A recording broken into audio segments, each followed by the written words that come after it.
దీన్ని క్వశ్చన్ అడగాలి. I do learn English అంటే నేను ఇంగ్లీష్ నేర్చుకుంటాను రెగ్యులర్గా.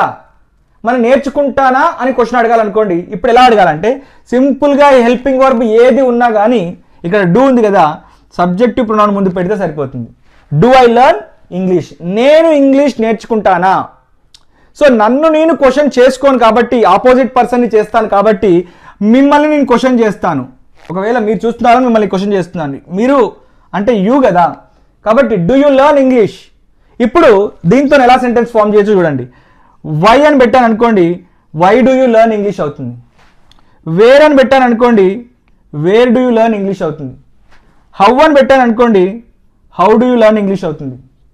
విత్ హూమ్ అని పెట్టాను అనుకోండి, సింపుల్గా ఎవరితో అవుతుంది అన్నట్టు. With whom do you learn English అవుతుంది. ఒకవేళ మీరు ఏ యూట్యూబ్ ఛానల్లో అని చెప్పాను అనుకోండి, ఇన్ విచ్ యూట్యూబ్ ఛానల్ అవుతుంది. In which